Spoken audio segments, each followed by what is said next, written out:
మాజీ ఎంపీ వివేకానంద రెడ్డి హత్య కేసులో ఈడీ సోదాలైతే కొనసాగుతున్నాయని చెప్పొచ్చు. అలాంటిది తెలుగు రాష్ట్రాల్లో సుమారు 10 చోట్ల అయితే ఈడీ సోదాలైతే కొనసాగుతున్నాయి. సో ఈ క్రమంలోనే కడప ఎంపీ అవినాష్ రెడ్డి ఇంట్లో అండ్ కార్యాలయాల్లో కూడా ఈడీ అయితే కన్నేసిందని చెప్పొచ్చు. మరి దీని గురించి విశ్లేషించుకోవడానికి మనతో పాటు సీనియర్ జర్నలిస్ట్ దుర్గా కుమార్ గారు ఇప్పుడు మనతో ఉన్నారు. నమస్తే సార్. నమస్తే అమ్మా ఇందు, మన ఉల్ఫ్ వీక్షక మిత్రులకు కూడా.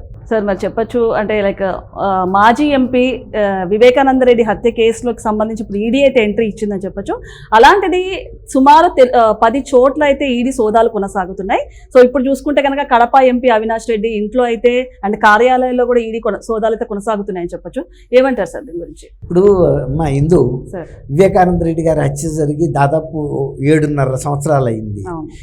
తర్వాత వివేకానంద రెడ్డి గారి హత్యలో సుపారీ ఇచ్చారు అని కూడా ఆ రోజు అందులో మొదటి ముద్దాయిగా ఉన్న దస్తగిరి కూడా చెప్పాడు. 40 కోట్ల రూపాయల సుపారీ ఇచ్చారు అంటే ఒప్పుకున్నారని చెప్పారు. అందులో కొంత 3-4 కోట్లు ఇచ్చారు. అది దస్తగిరి కొంత ఒక విల్లా కొనుక్కోవటానికి కొంత వాడాడు, కొంత క్యాష్ ఉంది, పట్టుకున్నారు. ఇవాళ కొత్తగా మనీ లాండరింగ్ జరిగింది వివేకానంద రెడ్డి గారి హత్య కేసులో ఇవాళే తెలిసింది అన్నట్టుగా ఈడీ ఇప్పుడు దాడులు చేస్తే ఇప్పుడు వరకు అవినాష్ రెడ్డి గారు లాంటి ఒక ప్రముఖ పలుకుబడి కలిగిన ఒక ఎంపీ, సీనియర్ ఎంపీ, ఆ ఆధారాలన్నీ ఇంకా ఉంచుతారని మనం అనుకోగలుగుతామా? ఇవాళ మీరు అన్నట్టు కోకాపేట హైదరాబాద్లో ఆయన ఇంటి మీద జరుగుతున్నాయి, అలాగే పులివెందుల్లో జరుగుతున్నాయి, ఇంకా కొన్ని కార్యాలయాల మీద జరుగుతున్నాయి. అట్లాగే సునీల్ యాదవ్, తర్వాత దేవిరెడ్డి, ఉమాశంకర్ రెడ్డి, ఇంకా ఇంకొక ఆయన ఉన్నాడు. మొత్తం 4 ఇళ్ల మీద జరుగుతున్నాయి. ఇప్పుడు అంటే నా ఉద్దేశంలో అది వెంటనే కనుక అప్పుడే ఈ విజిలెన్స్ సిబిఐ వాళ్ళు చెప్పినప్పుడే జరుగుంటే కొంత ఎవిడెన్సెస్ ఉంటాయి. అయినా కూడా దస్తగిరి ఫలానాళ్ళు ఇచ్చారని చెప్పాడు కాబట్టి వాళ్ళని పట్టుకుంటే వాళ్ళు ఏ అకౌంట్లో నుంచి ఇచ్చారు, ఎవరేమంటే ఇచ్చారు, ఎంత ఇచ్చారు, ఇవన్నీ కూడా వస్తాయి. తర్వాత బ్యాంకు ద్వారా కనుక డీటెయిల్స్ అంటే ఈ ట్రాన్స్ఫర్లు జరిగినా లేకపోతే ఎవరైతే ఎప్పుడు ఆ డబ్బు డ్రా చేశారో తెలుసుకున్నా కొంతవరకు ఆధారాలు బ్యాంకుల్లో అయితే జరపలేరు. కానీ వీళ్ళ ఇంట్లో ఆధారాలు పెట్టుకుంటారని అయితే నేను అనుకోను.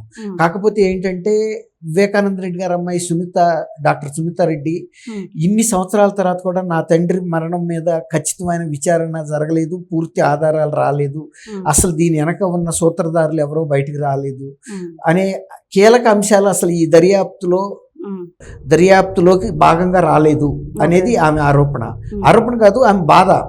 అయితే అనేక న్యాయస్థానాల ముందు, తర్వాత కొన్ని దర్యాప్తు సంస్థలు అంటే సిబిఐ లాంటి దర్యాప్తు సంస్థలకి, గవర్నర్లకి, హోమ్ మినిస్టర్కి, సిబిఐ డైరెక్టర్లకి ఎంతమంది వినతి పత్రాలు ఇచ్చినా, ఎన్నిసార్లు హైకోర్టు, సుప్రీంకోర్టులకి వెళ్ళినా కూడా న్యాయం జరగకుండా ఆ కేసు ఒక పీటముడిలాగా పడిపోయింది. అందుకని సునీతారెడ్డి గారు మొన్న రాష్ట్రపతి ముర్ము గారికి ఒక ఓపెన్ బహిరంగ లేఖ రాశారు. ఆ బహిరంగ లేఖ రాయటంతోనే ఆమెకు న్యాయం జరుగుతుందని ఆమె అనుకోదు. కాకపోతే ఏంటంటే కనీసం ప్రజల్లో మరొకసారి చర్చ జరగటం ద్వారా ఈ దర్యాప్తు సంస్థల్లో ఏ మాత్రమైనా చలనం వస్తుందా అనే ఒక ఆశ, దింపుడు కళ్ళేం ఆశ లాంటిదే. ఇప్పుడు అక్కడ ఆమె బహిరంగ లేఖ రాసిన తర్వాత మరి వాళ్ళ ఈడీ ఈ దాడులు చేస్తుంది కాబట్టి ఎక్కడన్నా కొంత ఆధారాలు దొరికినా సంతోషమే, ఈ కేసు ముందుకు వెళ్ళగలిగితే. ఈడీ ఈ దాడుల్లో ఆధారాలు దొరకపోయినా సిబిఐ ముందు రకరకాల దోషులు, సాక్షులు ఇచ్చిన వాంగ్మూలాల్లో ఈ సుపారీకి సంబంధించిన ఆర్థిక అంశాలు ప్రస్తావనకు వచ్చింది. సార్ ఇంకొకటి అంటే వివేకానంద రెడ్డి గారి హత్య కేసు జరగక ముందే 5 కోట్ల రూపాయలు లావాదేవీలు జరిగాయంటూ చెప్తున్నారు. అండ్ అలాగే నిందితులకు సుమారు 4 కోట్ల రూపాయలు అందాయంటూ చెప్తున్నారు. సో ఎక్కడి నుంచి వచ్చాయంటారా 4 కోట్ల? అదే ఇప్పుడు సోర్స్ ఎక్కడనేది ఎవరికైతే ముట్టియో వాళ్ళే చెప్పారు కదా, మాకు ఫలానా వాళ్ళు ఇచ్చారని. ఇప్పుడు వాళ్ళని పట్టుకుంటే వాళ్ళు ఏ బ్యాంక్ శాఖలో ఎంత డ్రా చేశారు, ఎవరు డ్రా చేయమని చేశారు, ఆ అకౌంట్లు ఎవరయ్యి, 40 కోట్ల సుపారీ ఇవ్వటానికి గల ప్రాముఖ్యత ఏంటి?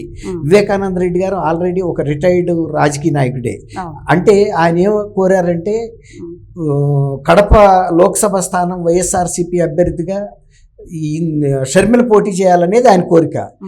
జగన్మోహన్ రెడ్డి గారికి ఎట్టి పరిస్థితుల్లోనూ షర్మిల కనుక పోటీ చేస్తే నాకు పోటీగా తయారవుతుంది, అంటే ఒక అధికార కేంద్రంగా తయారవుతుంది. కాబట్టి షర్మిల కన్నా కూడా ఆయనకి భారతీ రెడ్డి గారికి మేనమామ కొడుకైన ఈ అవినాష్ రెడ్డికి ఇవ్వాలనేది ఆమె కోరిక. ఎందుకంటే వాళ్ళ పుట్టింటి వాళ్ళు. కాబట్టి భారతీ రెడ్డి ఈ వీళ్ళ కుటుంబంలో అని కాదు, అవినాష్ రెడ్డికి సొంత మేనత్ కూతురు. ఓకే. కాబట్టి అక్కడ కుటుంబంలో అంతర్గతంగా కొన్ని రాజకీయ అంశాలు ఉన్నాయి. అది షర్మిల కూడా చెప్పింది.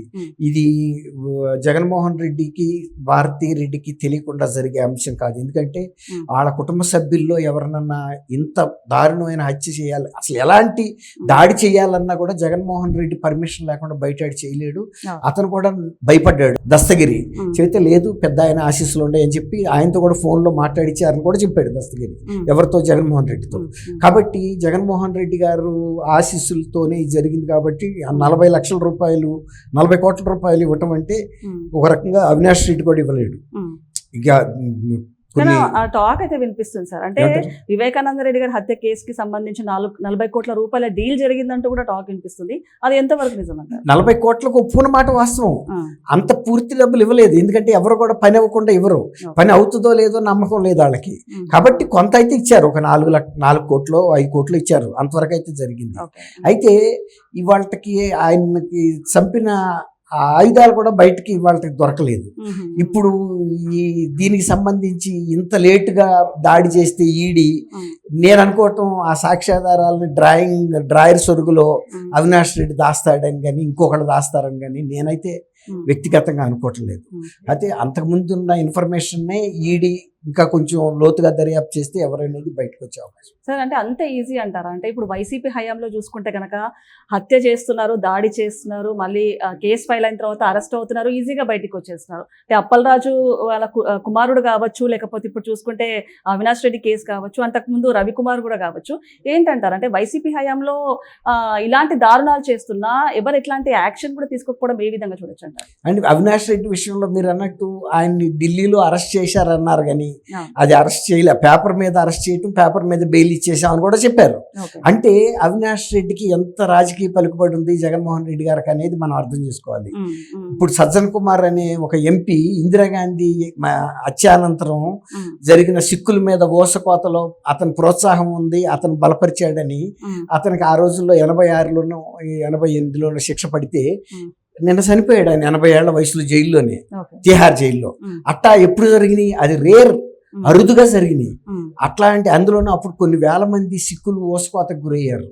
ఆ కేసు తీవ్రంగా తీసుకోబట్టి కాంగ్రెస్ ఎంపీ సజ్జన్ కుమార్ శిక్ష పడింది. కానీ ఈ కేసుల్లో మరి వీళ్ళకుండా రాజకీయ పలుకుబడి ముందు 7.5 ఏళ్ల తర్వాత కూడా అంత బాహాటంగా జరిగిన, బహిరంగంగా జరిగిన హత్య జగన్మోహన్ రెడ్డి గారే చెబుతాడు, పులివెందుల్లో చిన్నపిల్లాడిని అడిగినా చెబుతాడండి.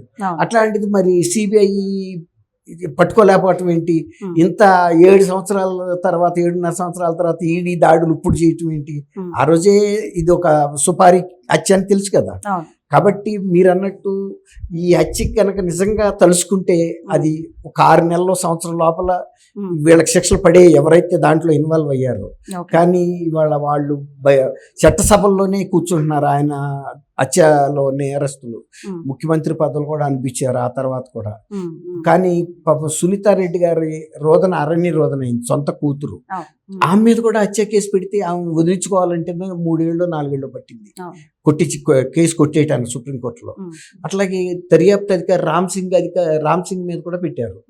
ఈ విధంగా ఇది నేను అనుకోవటం ఈడీ దాడుల్లో ఏదో మనం ఊహించని కోణాలు బయట పడతాయి నేను అనుకోను పడతాయి. సో ఫైనల్ గా అంటే ఇప్పుడు ఈడీ ఎంట్రీ ఇచ్చిన తర్వాత అవినాష్ రెడ్డికి ఉచ్చు బిగిస్తుందని చెప్పొచ్చు అంటారా? ఇక నేనైతే చెప్పలేనమ్మా. ఎందుకంటే అంటే ఎట్లా ఉందంటే సునీత్ గారు ఆ లేఖ రాసిన తర్వాతే ఈ కథలకు వచ్చింది కాబట్టి, లేకపోతే అసలు సునీత్ గారు కనుక లేఖ రాయకపోతే ఈ మాత్రం కూడా కథలకు ఉండేదా లేదో మనకు చెప్పలేము. అవినాష్ రెడ్డి గారికి ఈ కేసు కనుక నిజంగా అంత ప్రమాదకరంగా కనుక ఉంటే జగన్మోహన్ రెడ్డి గారు మరి ఆయన తన రాజకీయ పలుకుబడి అడ్డం వేయబట్టి కదా ఇన్నాళ్ళు ఆగింది. యాజ్ ఏ ఎంపీగా కూడా ఆయన ఈ కేసును ఆపలేడు. దీని వెనకాల ఇంకా అతి శక్తివంతమైన వ్యక్తులు ఉన్నారు ఇందులో.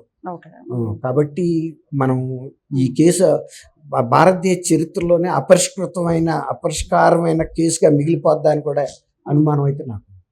Okay sir, thank you Hindu మన వీక్షకులు.